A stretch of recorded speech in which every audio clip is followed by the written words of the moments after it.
ang bansang numero 1 sa mundo na unang bumabagsak. May isang kakaibang bansa kung saan kailangan mong tumakas para mabuhay kahit ikaw pa ang numero 1. Nagsisimula ang video na ito sa isang araw sa buhay ng isang lalaki, Setyembre 2023 sa isang eskinita sa labas ng Shanghai. Isang lalaki na pumasok sa trabaho sa umaga ang bumalik kinahapunan at nakitang wala na ang kanyang kumpanya. Wala na ang signboard. Wala nang mga sasakyan sa showroom. Wala na ring mga empleyado. Ito ang electric car dealership kung saan pumirma ng kontrata ang lalaki noong gabi bago iyon. Ang tawag ng mga Chinese sa ganitong pangyayari ay paurun. Kung isasalin ang ibig sabihin ay tumakas. Ang pagkawala ng buong kumpanya sa isang gabi lang ay paulit-ulit na nangyayari sa industriya ng electric car sa China. Pero kakaiba. Hindi ba't numero 1 sa mundo ang mga electric car ng China? Hindi ba't ang mga semiconductor ng Japan ay dating nagdomina sa kalahati ng merkado sa buong mundo? Ang kabalintunaang tanawin na ito ang pagbagsak mula sa tuktok ng tagumpay. Ang dalawang bansa na may pinakamagarbong pag-unlad sa mundo ay sabay na nayayanig sa pinakamabilis na paraan. At sa lugar na iniwan ng dalawang higanteng iyon, may isang bansang tahimik na umaangat. Ang Republika ng Korea, isang bansang itinayo sa mga guho ng digmaan na may 50 milyong populasyon at walang kahit isang hibla ng likas na yaman. Ang video natin ngayon ay hindi lang simpleng kwento tungkol sa ekonomiya. Ito ay kwento ng pagbagsak ng mga higante at pag-usbong ng isang bagong kapangyarihan. At sa gitna ng lahat ng ito tayo ngayon ay nakatayo. Sasagutin namin ang tatlong tanong. Bakit sabay na nayayanig ang China at Japan? Bakit pinipili ngayon ng Amerika ang Korea? Talaga bang mananalo ang Korea sa laban na ito? Kung panonoorin ninyo hanggang dulo simula bukas, mag-iiba na pananaw ninyo sa mga balitang pang-ekonomiya.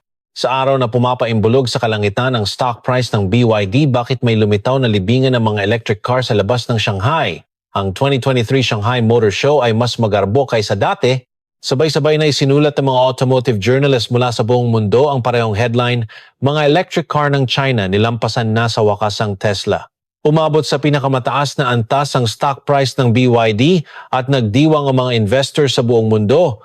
Ngunit sa mismong gabing iyon, isang video ang nagsimulang kumalat sa social media ng China. Sa isang malawak na bakanting lote, siksika ng mga bagong sasakyan na nakaparada. Libo-libo, walang plaka at walang may-ari. Ito ay mga sasakyang mayroon lamang talaan ng pagbebenta. Tinawag ng media ng China ang tanawing ito na libingan ng mga electric car. Paano nangyari ang ganitong bagay? Ngayon tingnan natin sa pamamagitan ng mga numero. Para palakihin ang kanilang sales performance, ibinenta ng mga kumpanya ng electric car sa China ang kanilang mga sasakyan sa sarili nilang mga empleyado o sa mga ghost company.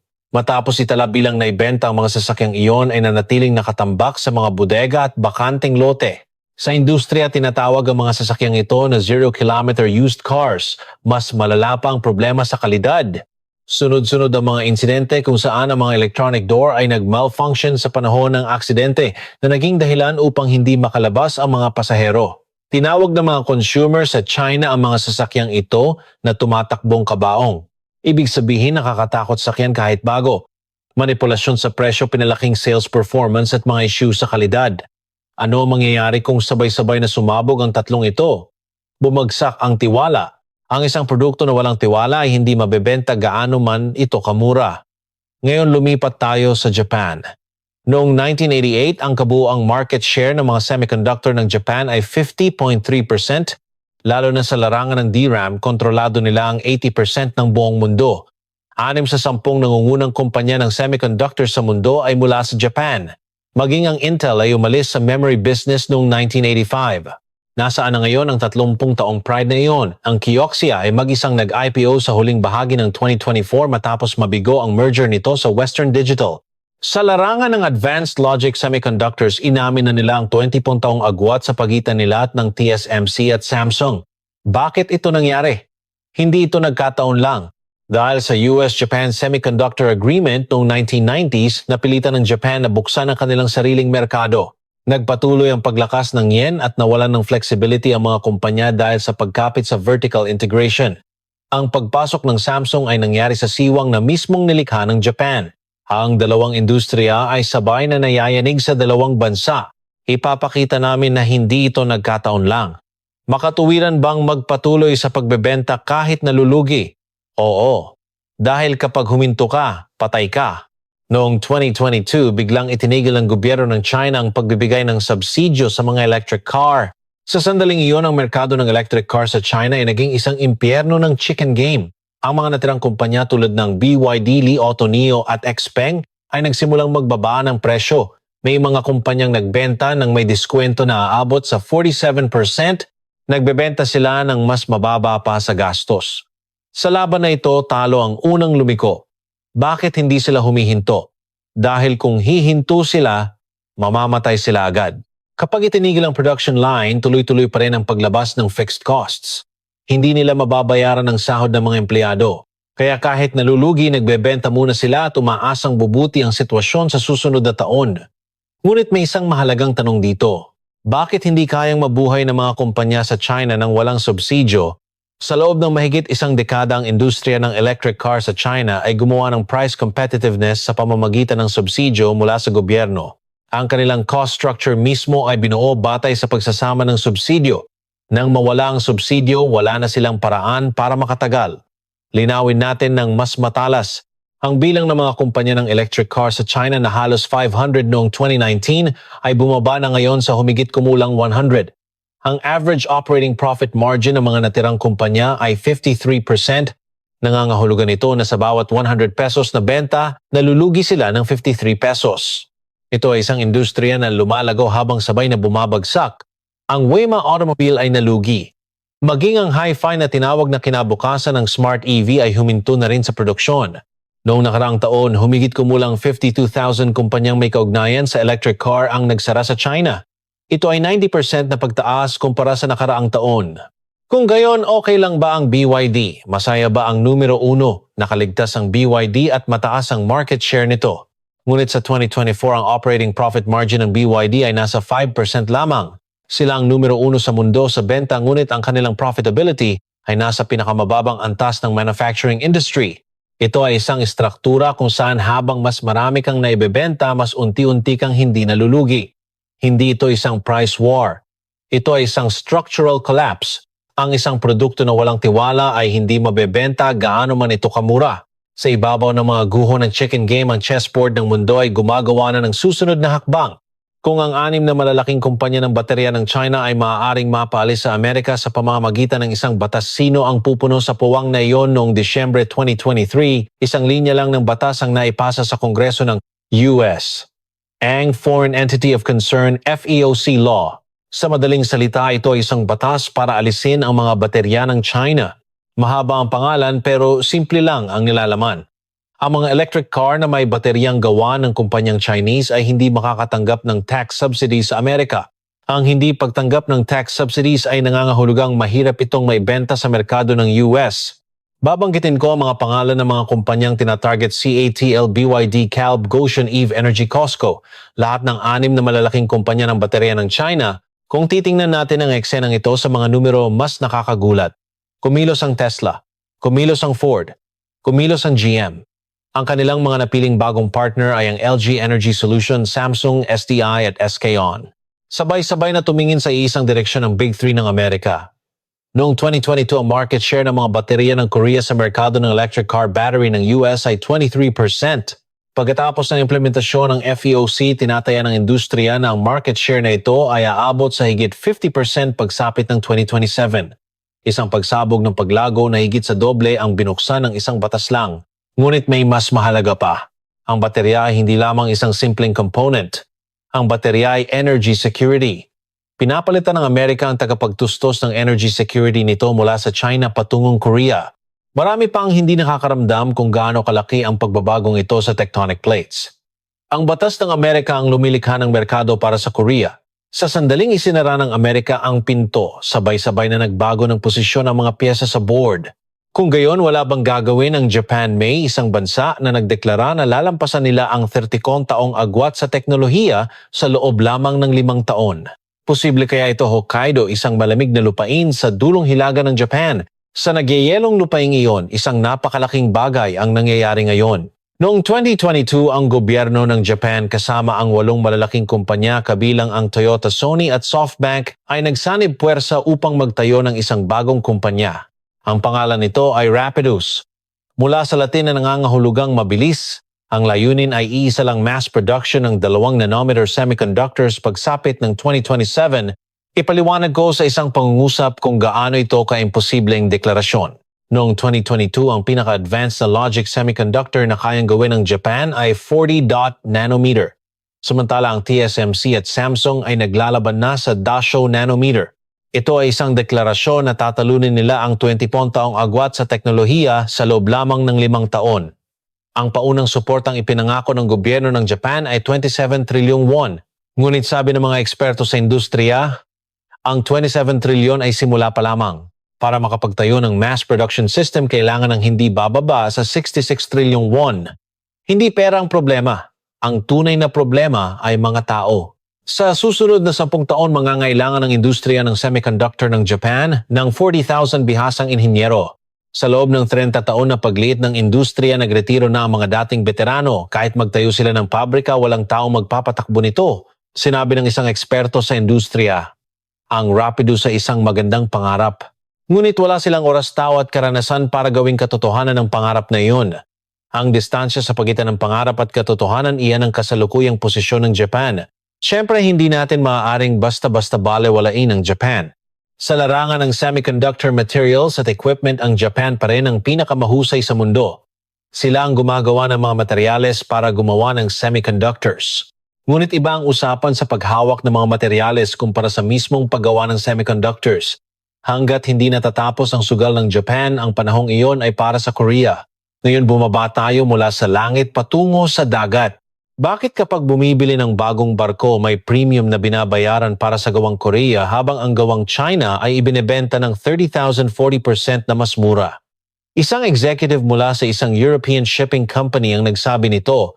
Nakatanggap kami ng isang malaking container ship mula sa isang shipyard sa China. 3 taon pa lang mula nang matanggap namin, tumigil ang pangunahing makina nito sa gitna ng karagatan. Ang normal na buhay ng isang makina ng barko ay 20 hanggang 25 taon. Tumigil ito sa loob lang ng 3 taon. Paano ito posible? Merong problema na tinatawag na cold spot. Ito ay isang phenomenon kung saan ang isang bahagi ng katawan ng barko ay abnormal na lumalamig dahil sa depektibong welding o hindi maayos na pagkakabit ng insulation. Sa paglipas ng panahon, nagkakaroon ng bitak ang katawan ng barko sa gitna ng karagatan. Ito ay hindi problema ng abala. Ito ay problema ng kaligtasan. Ngayon, tingnan natin sa mga numero. Ayon sa data mula sa International Maritime Inspection Agencies, ang defect discovery rate ng mga barkong gawa sa China ay halos 3 hanggang 4 na beses na mas mataas kaysa sa mga gawang Korea. Ang presyo ng mga second-hand na barkong gawa sa China na wala pang 5 taon ay 30,000 40% na mas mababa kaysa sa mga gawang Korea na may parehong edad. Ang kawalan ng tiwala sa kalidad ay direktang nakatatak sa presyo. Ayon sa mga pagtatansya sa industriya, ang mga order at pagkalugi na natamo ng industriya ng paggawa ng barko sa China dahil sa mga isyu sa kalidad ay umaabot sa 100 trilyong won. Higit sa doble ng taunang budget ng Seoul, ang pagkakaiba sa presyo ay ang sukat ng tiwala. Hanggang ngayon, nakita natin ang 3 eksena ng pagbagsak. Sino ang pumupuno sa mga puwang na iyon? Nang magpataw ng export restrictions ang Japan, bumagsak ba ang Korea? Ang krisis na iyon ay naging isang pagkakataon. Ang pagbangon ng Korea ay hindi nangyari sa isang gabi. Nang dumating ang krisis, hindi tumakas ang Korea. Ginawa nilang sandata ang krisis na iyon. Noong tag-araw ng 2019, pinaghigpitan ng Japan ang pag-export ng 3 pangunahing materyales para sa semiconductor hydrogen fluoride photoresist at blank mask. Ito ay mga materyales na kailangan sa paggawa ng semiconductors. Noong panahong iyon, may mga nagsasabi pa sa industriya na maaring mahinto ang produksyon sa loob ng ilang buwan.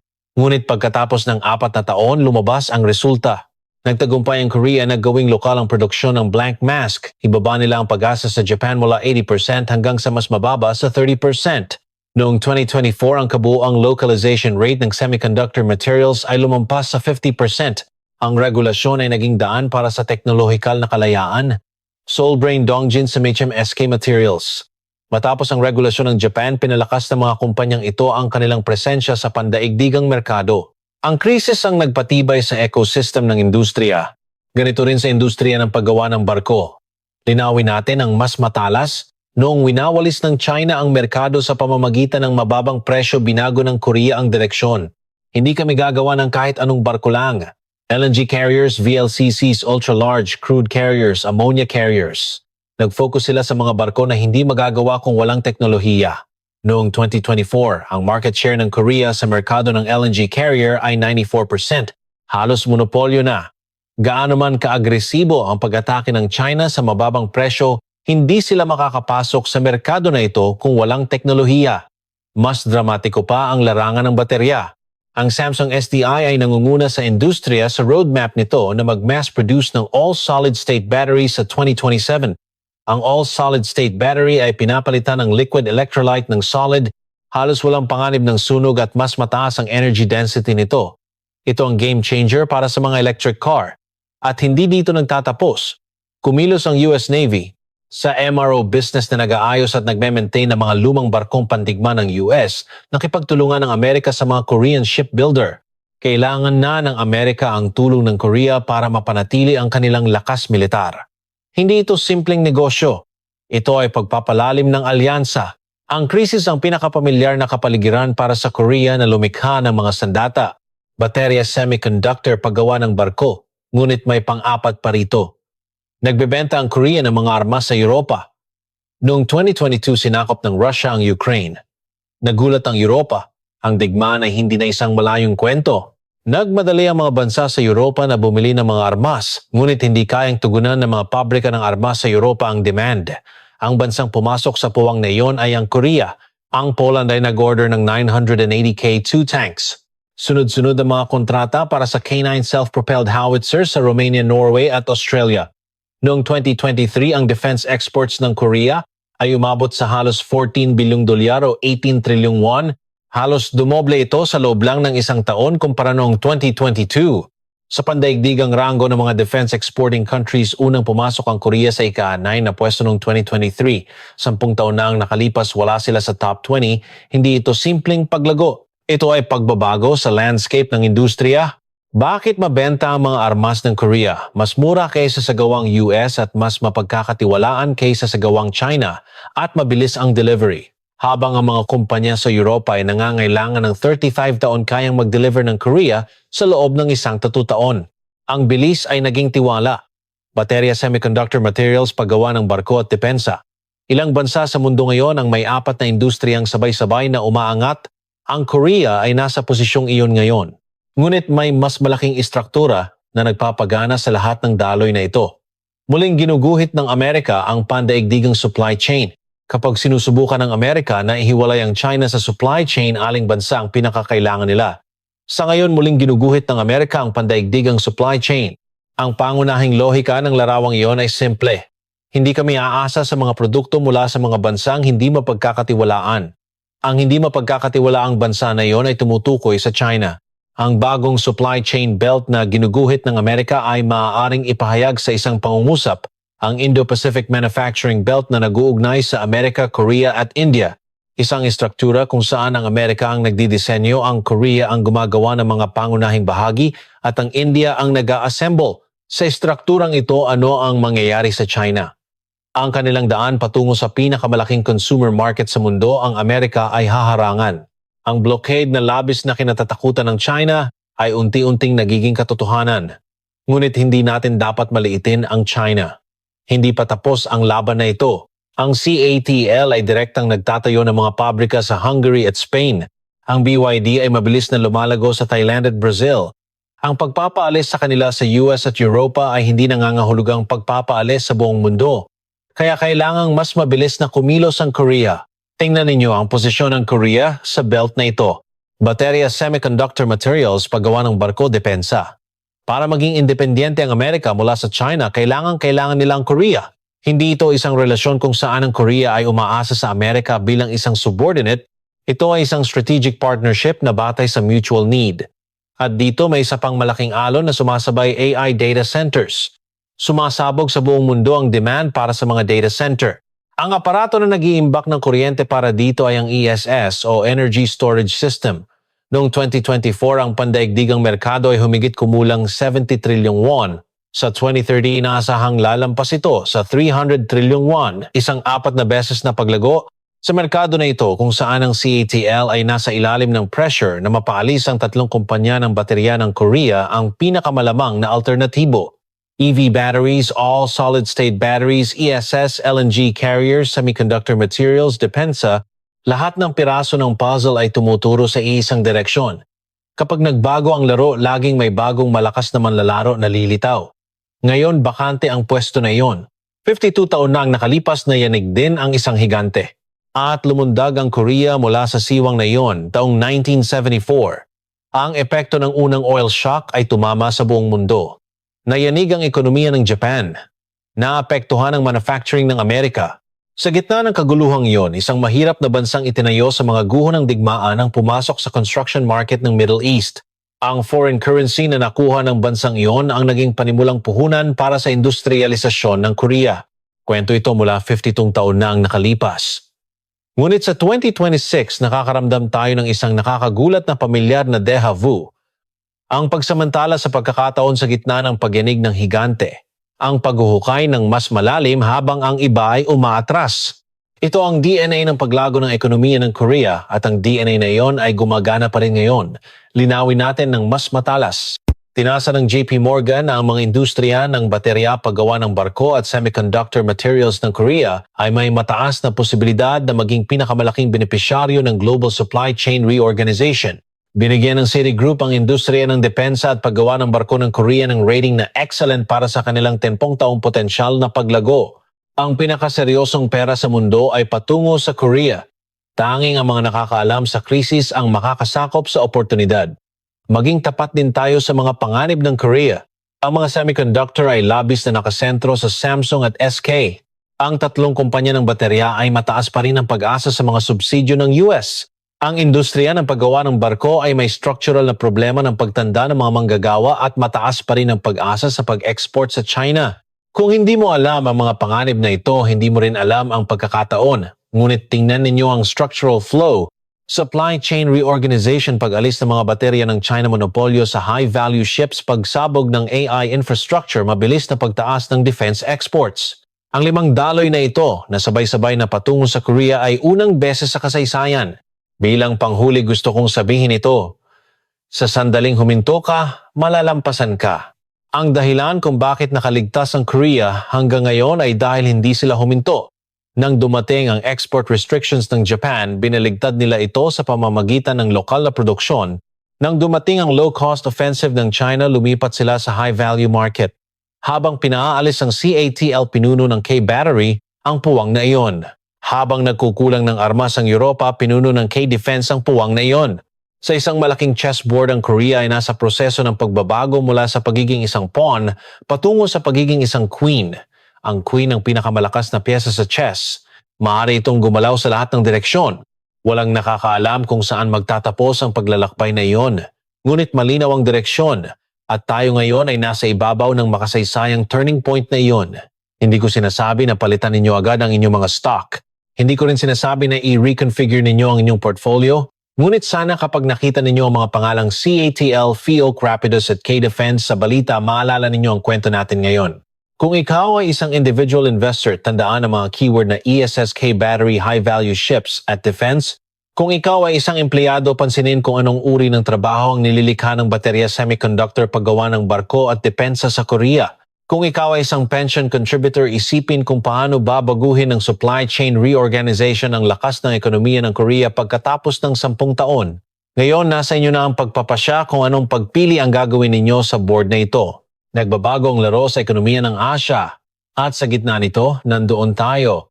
Kung nakatulong ang video na ito, mangyaring mag-subscribe, i-like at i-on ang notification bell. Hanggang sa muli ito ang Pandaigdigang Ekonomiya. Maraming salamat sa panonood.